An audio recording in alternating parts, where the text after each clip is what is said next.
नमस्कार, मैं हूं कुमार भविष्चंद और आप देख रहे हैं द इंडियन पोस्ट और मीडिया स्वराज पर एक साथ ये कार्यक्रम। और इस कार्यक्रम का प्रसारण बेवाक लाइव में भी होगा। और हम लोग इस कार्यक्रम में चर्चा करने जा रहे हैं झारखंड में जिस तरह से चुनावी गर्मी बढ़ गई है।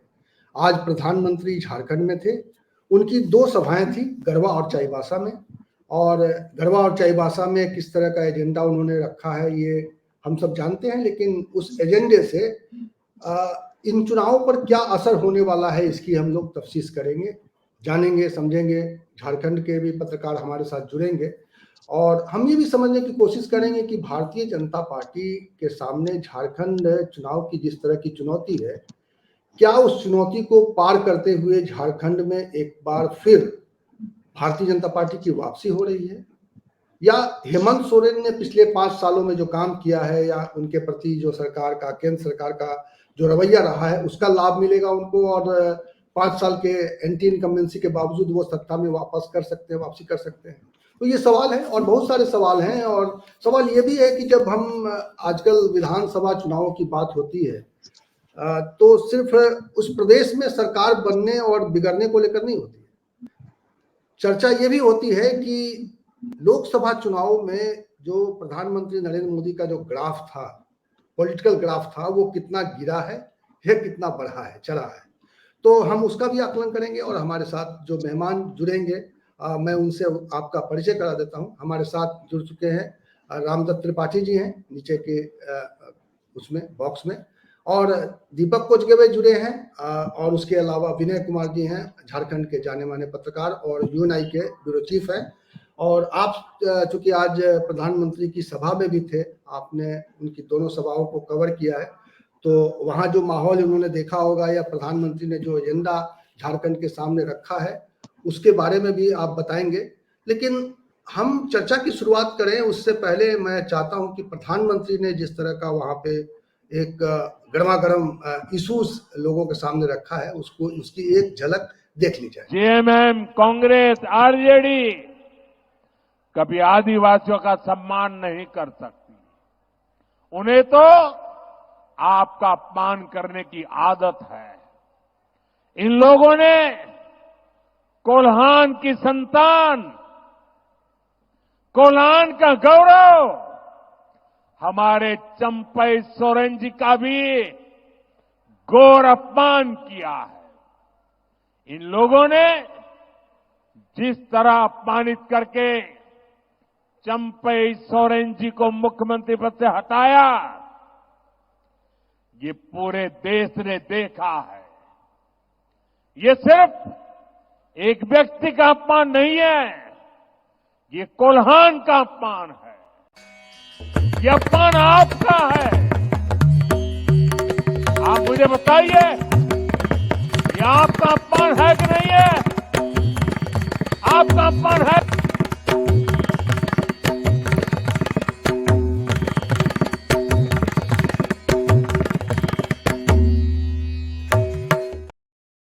तो मोदी के मैदान में कदम रखते ही झारखंड की चुनावी गर्मी बढ़ गई है।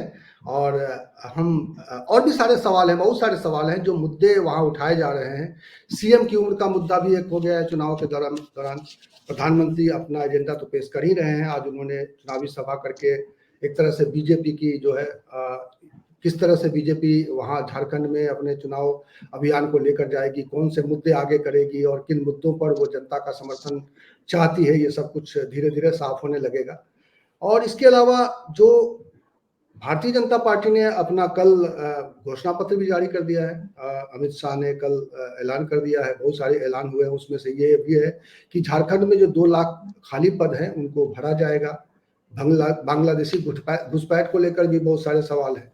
तो हम तमाम सवालों पर चर्चा करेंगे। और सबसे पहले हम आज विनय जी का उनका व्यू पॉइंट जान लेते हैं, क्योंकि विनय जी आज प्रधानमंत्री की सभा में थे। और विनय जी, क्या स्थिति है अगर आज प्रधानमंत्री के भाषण को आपने सुना और जो माहौल आपने देखा, उसके बाद क्या लगता है झारखंड का चुनाव अभी किधर झुकता हुआ दिखाई दे रहा है, या अभी लग रहा है कि कहाँ पे खड़ा है चुनाव? दरअसल ये पहली चुनावी सभा गढ़वा में हुई और उसके बाद चाईबासा में, और दोनों जगह प्रधानमंत्री ने अपना एक तरह से एजेंडा सेट कर दिया। और खास करके उन्होंने कहा कि 4 गारंटी जो है उसी गारंटी पर भाजपा चुनाव लड़ रही है। सुविधा, सुरक्षा, स्थिरता और समृद्धि की गारंटी, ये 4 गारंटी का उन्होंने जिक्र किया। और आदिवासियों के अपमान का मुद्दा भी उन्होंने उठाया, चाईबासा में चंपई सोरेन का अपमान का।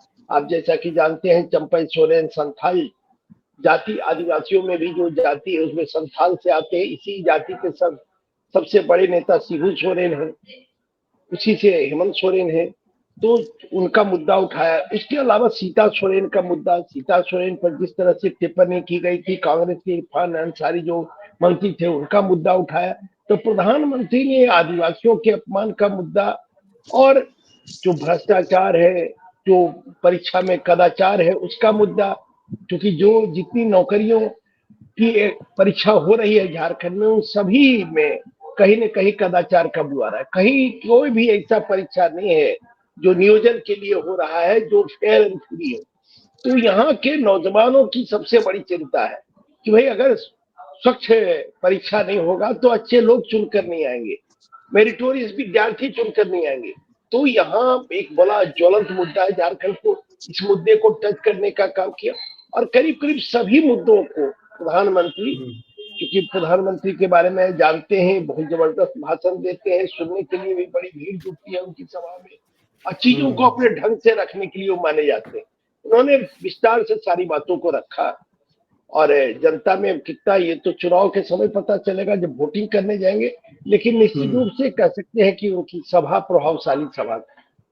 जी, पिछली बार भी प्रधानमंत्री ने बहुत सारी सभाएं की थी, लेकिन जब 19 के चुनाव, उससे पहले देश में देखा जाए तो पूरे देश में एक अच्छा नंबर्स लेके आई थी बीजेपी, और उस हिसाब से झारखंड के जो नतीजे थे वो चौंकाने वाले थे।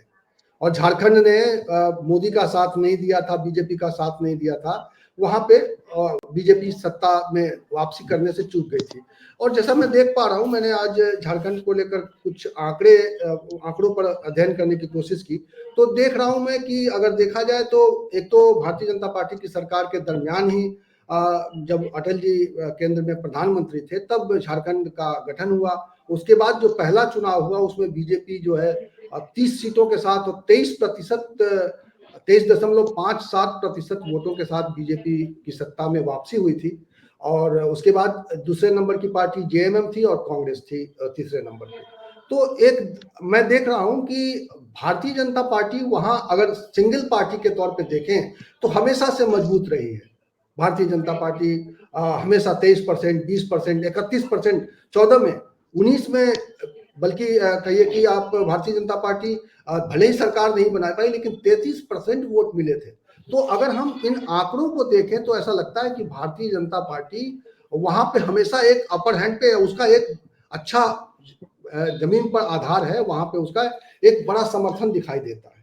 उस लिहाज से दीपक जी जी जी आप कुछ कहना नहीं, जब अविभाजित बिहार था तब भी भारतीय जनता पार्टी की अलग और मजबूती थी झारखंड के क्षेत्र में। जो आज झारखंड का 18 जिला जो कि 24 जिला हो गया, तो इनमें झारखंड की पकड़ शुरू से रही है अविभाजित बिहार के समय से, और एक से एक नेता इस इलाके से हुए हैं। तो यहाँ पर आरएसएस का भी बड़ा काम है इस क्षेत्र में। आरएसएस की बहुत डीप रूटेड वर्क है निचले स्तर पर आदिवासी इलाकों में। पिछला चुनाव एक जो था 2019 का, वो चुनाव एक मायने में इसलिए थोड़ा सा अद्भुत था कि पहली बार झारखंड मुक्ति मोर्चा सबसे बड़ी पार्टी बनकर हुई। 30 सीट झारखंड मुक्ति मोर्चा जीतने में कामयाब हुई थी 2019 में। और सबसे महत्वपूर्ण उस चुनाव का दिलचस्प पहलू ये था कि 28 जो अनुसूचित जनजाति की सीटें थी उनमें से 26 सीटों पर इंडिया गठबंधन के जो कैंडिडेट थे वो जीतने में कामयाब हुए थे। झारखंड मुक्ति मोर्चा के कांग्रेस के उम्मीदवार जीतने में कामयाब, और केवल सिर्फ 2 बीजेपी सीट जीत पाई थी झारखंड में अनुसूचित जनजाति वाली सीटों में। तो भाजपा की हार की सबसे बड़ी वजह 2019 में ये रही कि अनुसूचित जनजाति वाली सीट पर उसका सफलता समाप्त हो गया। लेकिन इस बार क्या हुआ है कि इस बार जब से हेमंता बिस्वा शर्मा और शिवराज सिंह चौहान आए हैं, दोनों राजनीति के बहुत मंजे हुए खिलाड़ी हैं, लंबा राजनीतिक अनुभव है चुनाव लड़ने का। इन्होंने एक एक सीट टारगेट किया है और एक एक सीट की जिम्मेदारी उन्होंने दी है कि आपको अपनी सीट देखनी है। इसलिए इस बार भारतीय जनता पार्टी जो परिवारवाद का आरोप लगाती थी दूसरे दलों पर, इस बार परिवारवाद के चक्कर में भी पड़ गई। इसीलिए विनिंग कैंडिडेट के कारण। जैसे रघुवर यहाँ अब तक जितने मुख्यमंत्री हुए, बाबूलाल छोड़कर सारे मुख्यमंत्रियों के परिवार के लोग चुनाव लड़ रहे हैं। सबसे विचित्र बात ये, चाहे किसी दल के हो, शिबू सोरेन के 4 लोग चुनाव लड़ रहे हैं, उनके 2 पुत्र और 2 पुत्रवधू लड़ रहे हैं।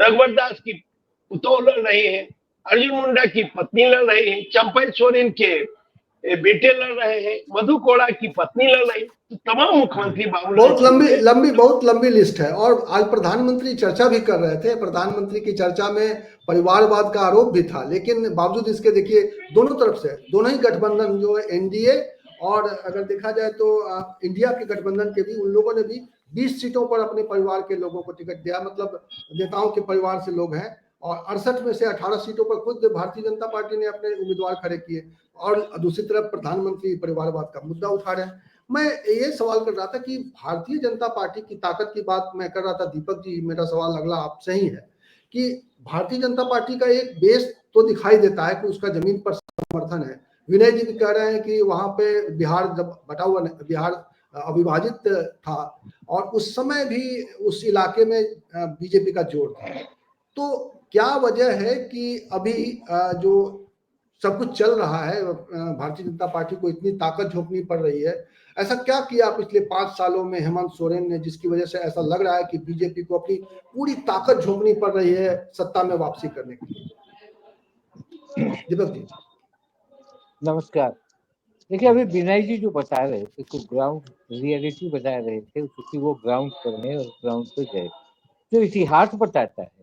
और जो झारखंड जब विभाजित हुआ उसके बाद की जो पॉलिटिक्स अविभाजित जो झारखंड था, उसमें बीजेपी की पैठ थी शुरू से, ऐसा नहीं था कि नहीं पैठ थी। और आपने याद होगा इंदर सिंह नामधारी ऐसे लोग थे जो कि बिहार में आकर लालू प्रसाद यादव को सपोर्ट भी किए थे और लालू प्रसाद यादव की सरकार बनी थी। बाद में लालू प्रसाद ने पहली बार भाजपा को तोड़ भी दिया था और इंदर सिंह नामधारी ऐसे लोगों को तोड़ा था। ये एक इतिहास है। और कहीं न कहीं झारखंड में बीजेपी का एक रास्ता है, बीजेपी वहां आती है। अभी के जो चुनाव देखिए, अभी जो चुनाव होने जा रहे हैं, 5 साल रघुवर दास ने कंप्लीट किया था और इसके मेजोरिटी के साथ रघुवर दास ने झारखंड में वो पहले मुख्यमंत्री हैं जिन्होंने 5 साल का टेन्योर पूरा किया। उनके दूसरे मुख्यमंत्री थे अर्जुन मुंडा, जो जेएमएम के साथ सरकार बनाए थे एक बार, और रघुवर दास डिप्टी सीएम थे और सीएम थे आपको शिबू सोरेन। तो इस तरह से जी शिबू सोरेन थे, मुझे याद है। तो अभी जो स्थितियां हैं 5 साल के बाद, जिस तरह से लैंडिंग हुआ है बीजेपी के बड़े नेता को, हेमंत विश्व शर्मा, शिवराज सिंह चौहान, छत्तीसगढ़ के मुख्यमंत्री, तो जो छत्तीसगढ़ में जीत हुई है, कहीं न कहीं बीजेपी को आशा है कि हमारे ट्राइबल हमको यहाँ सपोर्ट करेंगे, छत्तीसगढ़ की तरह हम यहाँ सरकार बना देंगे। और ये जो स्लोगन लेके चल रहे हैं, घुसपैठियों की बात कर रहे हैं, बीपीएससी में झारखंड में जो परीक्षाएं हो रही हैं उसमें कदाचार की बात कर रहे हैं, जिस तरह से हेमंत विश्व शर्मा कह रहे हैं, एक कहानी सुना रहे हैं लोगों को कि भाई एक बूढ़ी औरत जा रही थी, उसके हाथ में एक थैला था, गौर कीजिएगा, और उस थैले में हेमंत सोरेन की तस्वीर थी। तो उन्होंने पूछा उस बूढ़ी औरत से कि भाई तुम तो जेएमएम को वोट दोगी? तो उसने कहा कि थैले में मोदी जी का चावल है। तो अब इस तरह मोदी जी का चावल है, यानी मोदी जी के खेत से चावल आया है, तो मोदी जी का चावल है। तो ये सिलसिला वहां पे बड़े उचित तरीके से कैंपेन हो रहा है घुसपैठियों को लेकर। अब देखिए, आपको याद होगा बांग्लादेश में इस तरह के मुद्दे पूरे उछले थे, कलकत्ता में, तो उसमें पूरे इस तरह की बातें उठी थी, घुसपैठियों की बात उठी थी, कदाचार की बात उठी थी, भ्रष्टाचार की बात उठी थी। अब परिणाम क्या हुआ? तो अब झारखंड में भी बीजेपी चाह रही है। देखिए, बीजेपी कोल्हान में आज प्रधानमंत्री ने कहा ना, एक आदिवासी का अपमान हुआ, चंपाई सोरेन का अपमान हुआ, इसी से शुरू किया उन्होंने।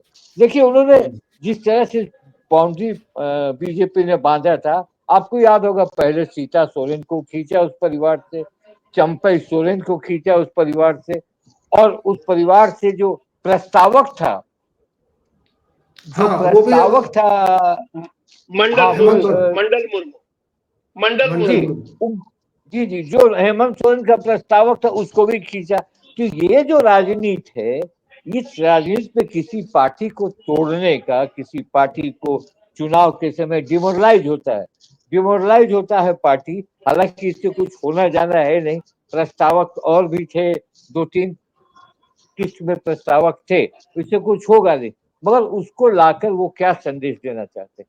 तो मुझे लगता है जो पुराना इतिहास है, और बीजेपी जो 5 साल रघुवर दास के समय जब उनकी हार हो गई थी, क्योंकि रघुवर दास का जो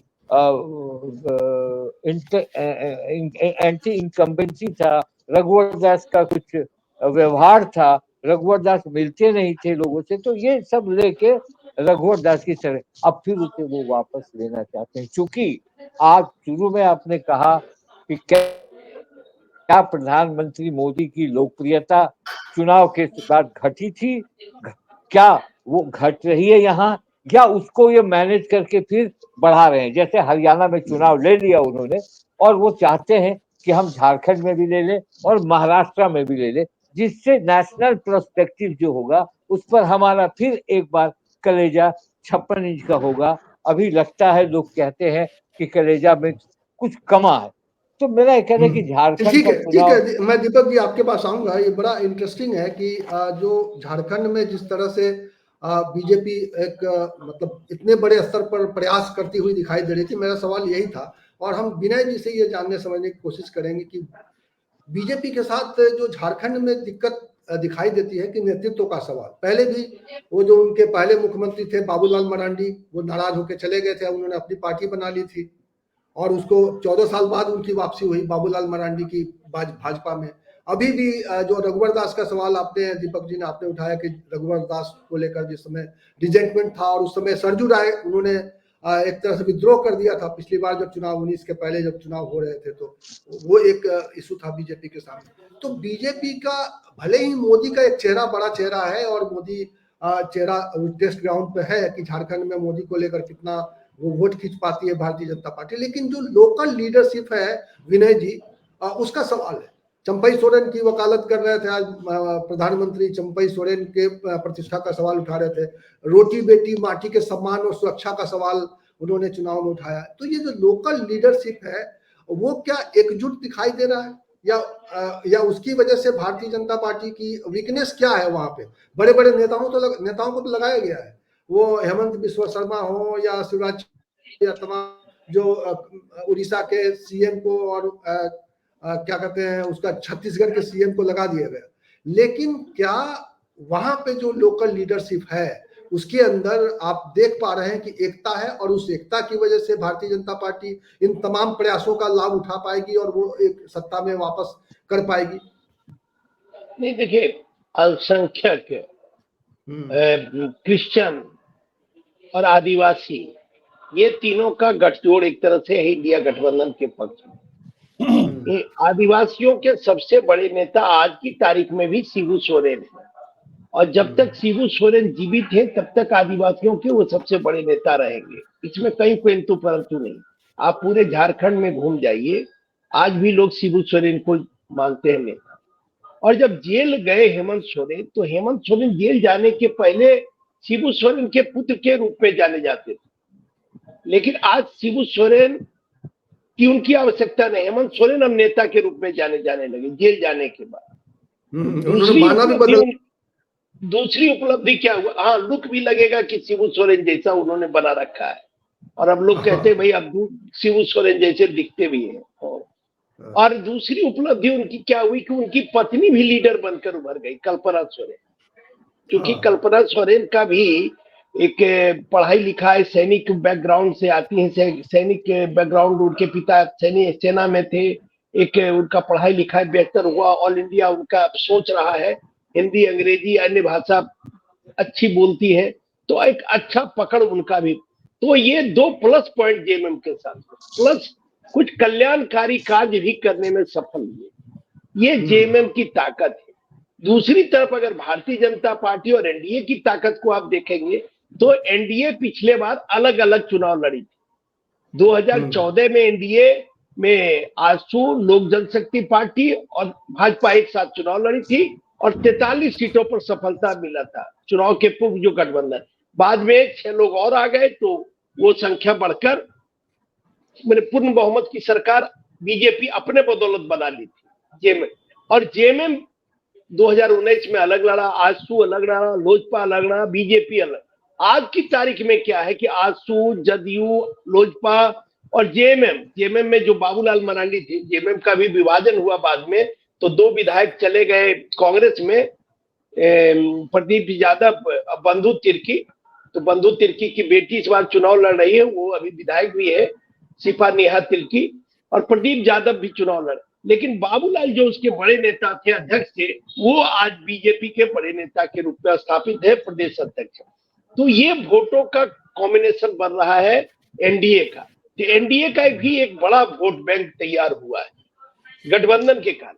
लेकिन एक तीसरा खेमा निकल कर आया है जयराम महतो का, कुर्मी लड़कों में, नौजवानों में वो भी काफी लोकप्रिय। और पिछला लोकसभा चुनाव में उन्होंने अपनी जबरदस्त उपस्थिति 1-2 लोकसभा क्षेत्रों में दिखाई, खास करके गिरिडीह में 3 लाख से अधिक वोट लाए, 2 विधानसभा में उनको बढ़त मिला। तो वो भी एक फैक्टर है इस चुनाव में।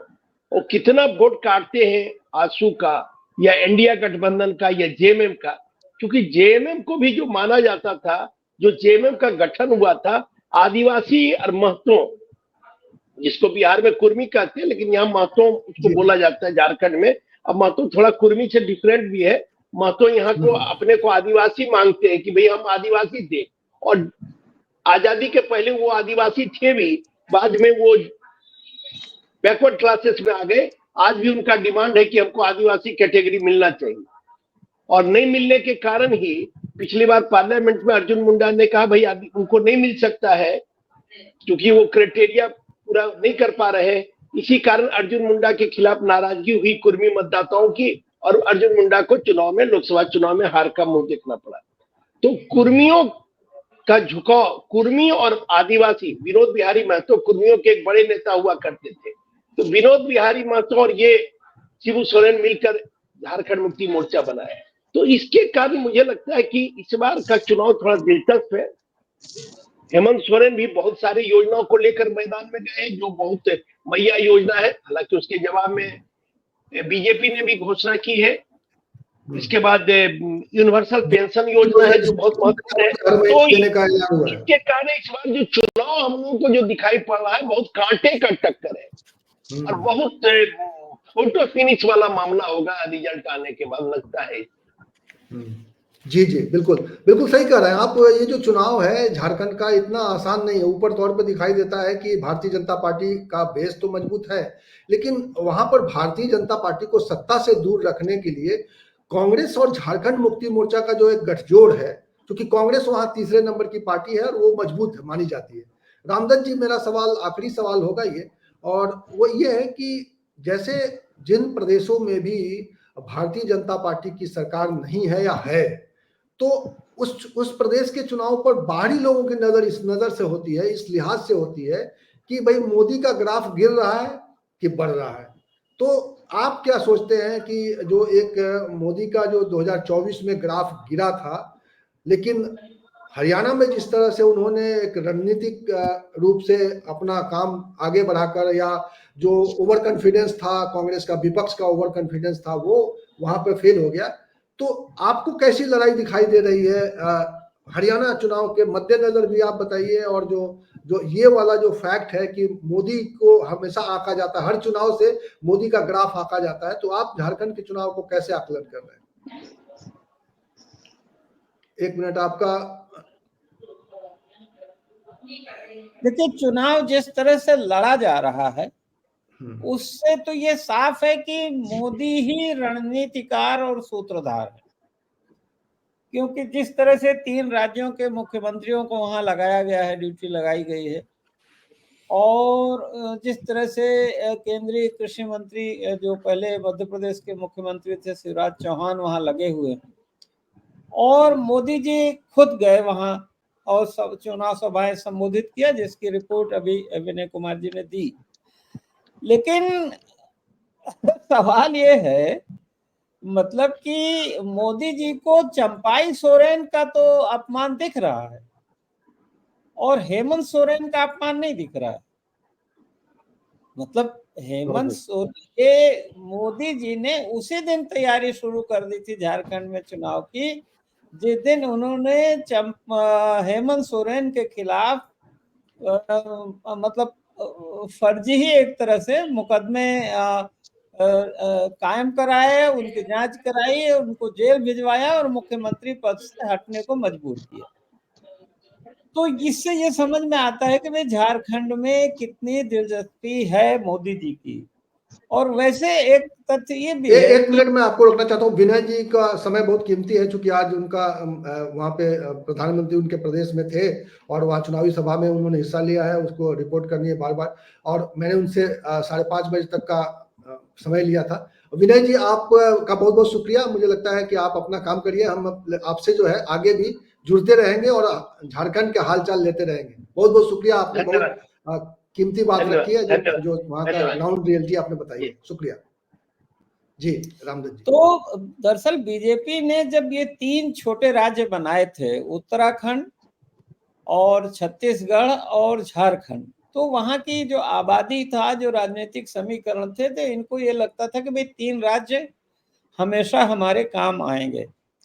और देखिए, केवल ये नहीं है कि वहां सरकार है, ये जो एजेंडा आरएसएस और बीजेपी का आगे चल के है, अगर उनको बड़ा कोई संविधान में संशोधन करना है जिसके लिए राज्यों से उनको उसको रेटिफिकेशन कराना होता है, तो हर राज्य काउंट करता है। तो इसलिए मुझे लगता है कि मोदी जी के लिए अदरवाइज भी झारखंड बहुत इंपॉर्टेंट है, महाराष्ट्र इंपॉर्टेंट है ही, और बिल्कुल चूंकि मोदी ही सर्वे सर्वा हैं, वही सब तय करते हैं। अब यहाँ तक कि देखिए, आज खबर छपी है, कल ही खबर आ गई थी कि भाई यूपी के चीफ मिनिस्टर को उन्होंने बुलाया और 1.25 घंटे बात की, और पता नहीं किस मुद्दे पे बात हुई, किन किन मुद्दों में बात हुई, ये तो सारा नहीं पता, लेकिन ये कहा गया कि साहब उपचुनावों के बारे में बात हुई। और देखिए, और उससे लगता भी है कि उस मुलाकात के बाद ही तारीख बढ़ गई, 13 नवंबर को यूपी में उपचुनाव होने थे, वो 20 नवंबर हो गई। तो मोदी जी को ये पता है कि सारे चुनाव जो है वो, अगर उनको जो एक देश और एक चुनाव, उसका मतलब यह है कि एक देश एक चुनाव एक नेता एक पार्टी, तो जो मोदी जी का और एक विचार तो जो एम्बिशन है उसमें काउंट करता है, और इसीलिए मोदी जी लगे हुए हैं। और आपकी बात मुझे ठीक लगती है कि भले प्रोपेगेंडा में लगता है कि भाई बीजेपी काफी अपर हैंड है और इनके इतनी बड़ी 3 मुख्यमंत्री और केंद्रीय मंत्री सब लगे हुए हैं, लेकिन जिस तरह से हेमंत सोरेन उभर के निकले हैं और जिस तरह से उन्होंने निर्णय लिए हैं, और चंपाई सोरेन का हटाना भी एक इम्पोर्टेंट निर्णय है। मुझे लगता है उनको पता चला होगा कि भाई बीजेपी चंपाई सोरेन के माध्यम से कुछ गड़बड़ कर सकती है, तो वो उस कुल मिला के अब हेमंत सोरेन को हल्के में नहीं लेना चाहिए। और मुझे लगता है कि अगर बीजेपी जीतती है झारखंड और महाराष्ट्र, तो क्रेडिट मोदी जी को जाएगा, और हारती है तो भी उनको डिस्क्रेडिट जाएगा, दोनों केस में जी, उससे बच नहीं सकते। जी बिल्कुल। बीजेपी ने जो मतलब जिस तरीके से वहां रणनीतिक जाल बिछाया है, और ऐसा लग रहा है कि बहुत कुछ उसको बहुत ताकत लगानी पड़ रही है, और उस हिसाब से अगर देखा जाए, जो विनय जी ने कहा कि एकदम कांटे का मुकाबला है, तो 5 साल शासन के बाद भी वो कांटे का मुकाबले में अगर हेमंत सोरेन है, तो ये इंडिया गठबंधन की बहुत बड़ी जीत है एक तरीके से अभी तक, और कि एकदम से टफ फाइट दे रहे हैं। और वो इसलिए दे रहे हैं क्योंकि शायद उनके साथ जिस तरह से केंद्र सरकार का एक तरीका रहा उनको उनके साथ काम करने का या उनको हरास करने का, वो लोगों को शायद पसंद नहीं आ रहा। और उन्होंने अपने जो मोहरे बिछाए हैं, उन्होंने अपनी पार्टी में जो जिस तरह से, आपने भी एक बड़ा इंपॉर्टेंट इशारा किया कि चंपाई सोरेन के जरिए बीजेपी कुछ वो उनको डिस्टर्ब करने की, उनकी सरकार गिराने की कोशिश कर रही थी, उसका खुलासा धीरे, चूंकि मीडिया स्वतंत्र नहीं है इसलिए बहुत सारी बातें आ नहीं पाई कि किस तरह से उनको मौका मिला, लेकिन वो चाह रहे थे कि वो कंटिन्यू कर जाए और बीजेपी उनको सपोर्ट करने लग जाए। और जेएमएम के जो हेमंत सोरेन के साथ रहने वाले विधायक हैं, जिनको उम्मीद है कि अगली बार भी उनको टिकट मिल जाए, तो एक कोशिश वो देखा जाए तो लोटस ऑपरेशन था, वो उस समय पूरा नहीं हुआ। बाद में उन्होंने चंपई सोरेन को अपनी पार्टी में शामिल कराया। पहले चर्चा थी कि वो अलग पार्टी बना के उनके साथ जुड़ेंगे और उनके गठबंधन में रहेंगे। तो तरह तरह से बीजेपी इतने तरह की कोशिश करती हुई दिखाई दे रही है छोटे से प्रदेश में, जहां पर 81 विधानसभा की सीटें हैं। उस प्रदेश में आप समझ लीजिए कि बीजेपी ने अपनी जान से ज्यादा मेहनत लगा रखी है। प्रधानमंत्री को वहां पर इतनी कठिन मेहनत करनी पड़ रही है और हेमंत सोरेन को हराने के लिए, हेमंत सोरेन को सत्ता से बाहर करने के लिए अब भविष्य में के गर्भ में है कि किस तरह से चीजें वहां आगे बढ़ती है, किस तरह के सवाल और आगे उपजते हैं। लेकिन जिस तरह से एक पोलराइजेशन की कोशिश भी बीजेपी कर रही है, बांग्लादेशियों का मुद्दा है वहां पर मुद्दा, लेकिन एक खास इलाके में बहुत सीमित दायरे में वो एक मुद्दा है, जो देश के किसी भी हिस्से में सीमावर्ती इलाकों में ये घुसपैठ एक बड़ी समस्या है। जो बांग्लादेश की सीमा से लगती हुई सीमा है, जो चाहे बिहार से जुड़ा हुआ हो, चाहे किसी और राज्य से जुड़ा हुआ हो, पश्चिम बंगाल से जुड़ा हुआ हो, तो एक घुसपैठ की समस्या है। लेकिन उस समस्या को इतना बढ़ा चढ़ा के पेश किया जा रहा है ताकि उसका एक अलग दूसरे तरह से राजनीतिक और चुनावी लाभ लिया जा सके। तो भारतीय जनता पार्टी अपने हिसाब से बहुत जोरदार मेहनत कर रही है, लेकिन देखना यह है कि किस तरह से उसको कामयाबी मिलती है, या वहां पर 2019 में मोदी जो है देश के प्रधानमंत्री के तौर पे पहले से ज्यादा मजबूती से उभर कर आए थे, लेकिन झारखंड ने उनको इनकार कर दिया था। झारखंड ने उनको एकदम से दो टूक जवाब दे दिया था और बहुत चर्चा हुई थी उस चुनाव की कि झारखंड ने किस तरह से एक छोटे से प्रदेश ने प्रधानमंत्री के उस बड़े उसको झटका दिया। तो अब देखना यह है कि 24 में क्या होता है। बहुत बहुत शुक्रिया आप सभी का। और विनय जी हमारे साथ जुड़े हुए थे, दीपक जी ने भी बहुत इंपॉर्टेंट और जमीन की बात बताई। हम लोग इसी तरह की चर्चा के साथ आपसे जुड़ेंगे और दर्शक जो हमारे से जुड़े हुए हैं उनका भी बहुत बहुत शुक्रिया। और हम इसी तरह की चर्चा के साथ, इसी तरह के विमर्श और इसी तरह के सवाल के साथ आपसे फिर मिलेंगे। तब तक के लिए नमस्कार, धन्यवाद।